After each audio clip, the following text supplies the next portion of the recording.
Hi hello friends. तर चला आमच्याकडे बघा संध्याकाळचे आता फक्त 6 वाजलेले आहेत आणि 6 वाजलेले असतानासुद्धा एवढं पाणी पडलं ना आज दिवसभर की खूप सर्वीकडे एकदम असं ओलंचिंब झालेलं आहे. त्याच्यामुळे 6 वाजता पाणी पडल्यानंतर माझा मूड झाला, म्हटलं चला आपण मस्त छानपैकी ना टी वगैरे घेऊयात, म्हणजे कसं थोडं फ्रेश वाटते नाही का. आणि मला कसं ते पाणी पडलं म्हणजे मला चहा वगैरे लागतो. आणि ही बघा, ही आमची डॉली आहे, म्हणजे वागवलेलं नाही आहे तो डॉगी, पण कसं आहे तो रोज सकाळ संध्याकाळ तो येतोच आमच्या इथं. आणि त्याला मला सवय झालेली आहे की त्याला दोन आहेत, एक हे छोटंसं पिल्लू आहे आणि एक त्याची मम्मा पण आहे. तर दोघांना पण चपाती मी एक्स्ट्रा करूनच ठेवत असते, म्हणजे सकाळी संध्याकाळी 2 टाईम त्यांना मी डेली देतच असते खायला.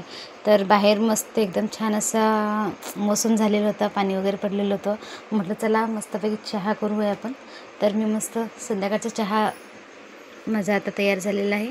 मला मस्त चहा वगैरे घेऊ, फ्रेश होऊ.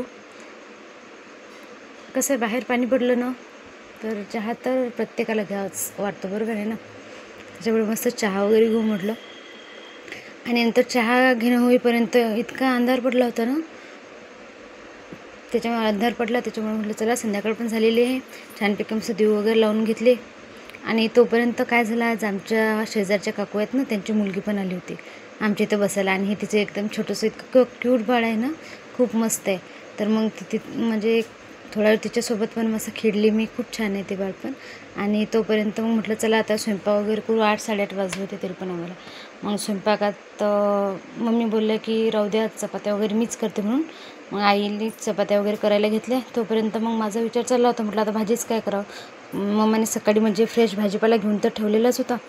मग आधी प्लॅन असा झाला की आपण शेंगाची भाजी करू, पण मग नंतर म्हटलं शेंगा आता गेल्यापेक्षा आपण सकाळी शेंगा करूया, बरोबर आहे. म्हणजे सकाळी कसं जरा चांगलं राहते नाही का. त्याच्यासोबत वरण डाळ भात वगैरे आपण लावतोच ना.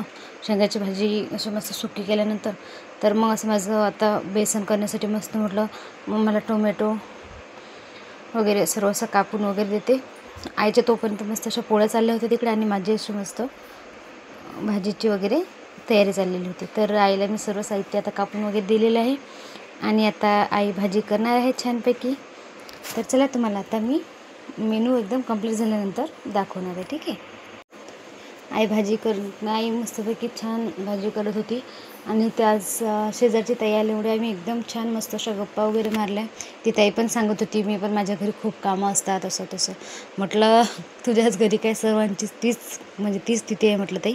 प्रत्येक कसं लग्न झालेली मुलगी आणि लग्न आधीची मुलगी खूप डिफरन्स असतो माहिती आहे का. लग्न झाल्यावर कसं आहे ना, एका मुलीवर एवढ्या जबाबदाऱ्या पडतात ना, एखाद्याला त्याची सवय असते, एखाद्याला त्याची सवय नसते, बरोबर आहे. तर त्या ताईला घर वगैरे मोठं आहे तिचं, त्याच्यामुळे तिला जास्तच कामं पुरतात. आणि आपल्या घरात कसं आहे 3च जण असल्यामुळे मला एवढं तर काही हार्डली असं जात नाही. कसं आई पण थोडीफार मदत करते. आणि मी पण कसं आहे माहिती आहे का, आधीपासून गावात नव्हती शिकायला, मी पण बाहेरगावी वगैरे शिकलेले आहे. शिक्षण माझं तिकडे बाहेरगावीच झालेलं आहे. त्याच्यामुळे कधी कसं आहे स्वयंपाक वगैरे ते करण्याचं काही टाईम आलेलंच नाही आहे. पप्पाकडची फॅमिली पण मोठी आहे, त्याच्यामुळे काही असा टाईम आलेलाच नाही. त्याच्यामुळे म्हटलं चला ताईशीने एकदम छान मस्त अशा गप्पा वगैरे मारल्या.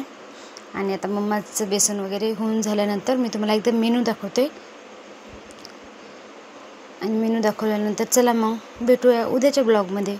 Good night, bye, take care.